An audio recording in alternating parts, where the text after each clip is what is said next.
What you see on the road. I was moving cross-country a few years ago. It was a coast-to-coast move.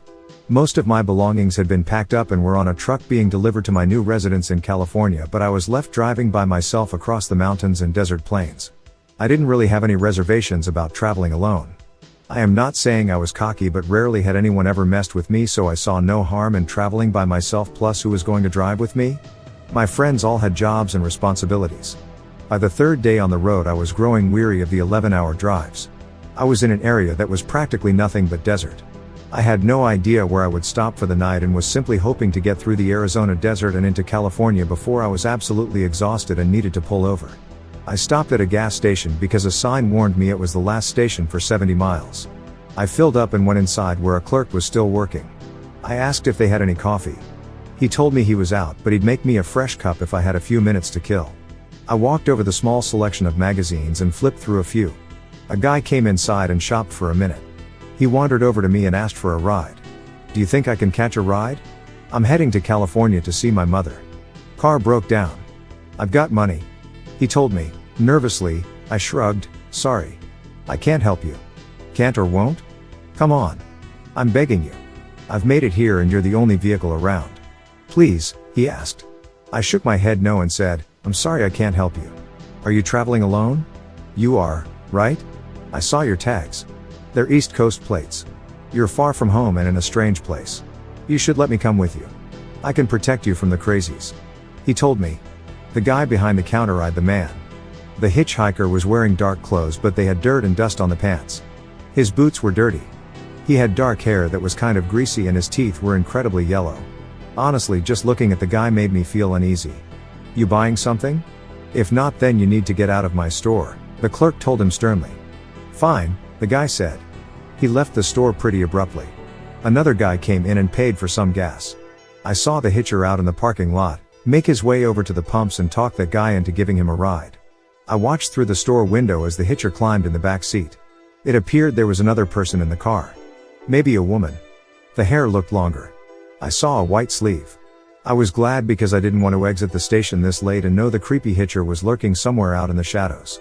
I double-clicked the lock on my car door just to make sure it was locked. I guess a couple would feel safer picking up a stranger. 2 against 1 probably has a better chance than me. Young woman like you ought to be more careful, the clerk told me. Excuse me? I said. Just saying. That guy was trouble. It's late. You don't need to be out on the road like this.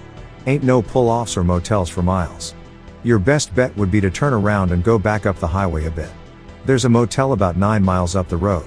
You spend the night there and get up early in the morning and pass through. You drive through the desert at sunrise and you'll miss the heat of the day. Thanks for the advice, I say. He nods. Seriously. You don't want to drive through this area at night. It's very dangerous. No place to stop. If you've got car trouble or something, it's not a good place to be. Not to mention a lot of unsavory characters on this road at night. You go down to that covered wagon motel. It's a clean place. He handed me my large cup of coffee. I decided to take his advice. He was right. It was late and I felt a little startled by the creepy guy. I found the motel and booked a room. It was inexpensive and he was right about it being a tidy little place. I set my alarm for very early so I could get back on the road. I had a hard time sleeping but finally found a few hours of rest. I got up and it was still dark out. I started driving down the highway, which turned into a 2-lane road just after the gas station from the night before. I had been driving for maybe 40 miles. The day was still not quite breaking and I had my headlights on.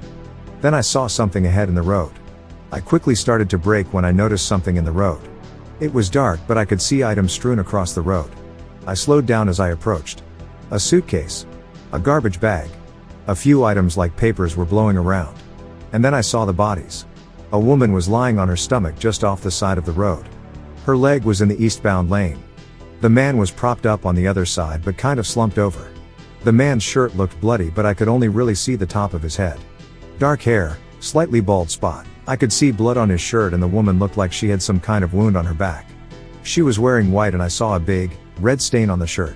I was slowly driving by trying to assess the scene.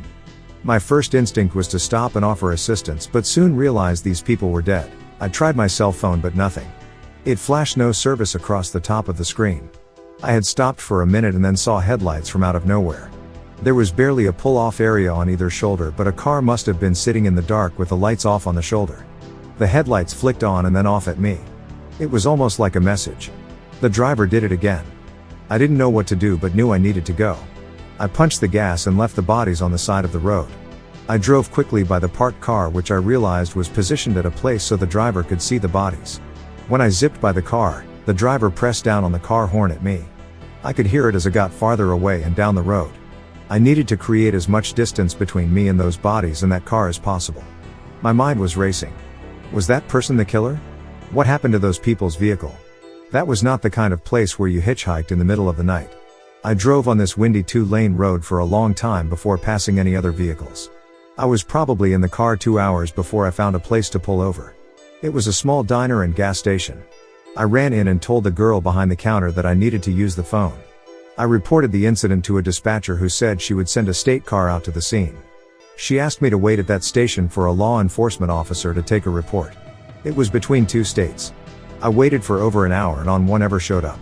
When I phoned the dispatcher again, she told me that a state cop had gone out to the area where I had reported seeing the bodies and there was nothing. She loosely accused me of making a prank phone call. Confused, I tried regrouping and continued my drive. My head was in a daze. I was not going crazy, was I? I had seen a dead couple just hours before in that car. There was someone else there. The next stop I pulled over to use the restroom, and as I was walking back to my car, a vehicle pulled up behind me and laid down on the car's horn. I turned around and saw the weird guy from the gas station poke his head out of the driver's window and shout, "You like what you seen this morning? You're next, bitch." He then sped away. I didn't know what to do, so I hopped in my car and drove. I drove and drove, paranoid the whole time I was being followed, until I got to my new house. My roommate was waiting for me. I explained everything that had happened. She suggested I try to call the police again and report the guy. For several days after arriving, I was shaken by the whole thing and kept checking outside and around the house for strangers, but I never saw the guy again. I've tried a few times to search for missing couples around that area, but I've never had any luck finding out who the people in the road might have been. I know I'm not crazy. I know what I saw. I just can't shake the feeling that the hitcher killed those people and staged the bodies for someone to see. I think he stole their car and is out there somewhere. It still keeps me up at night.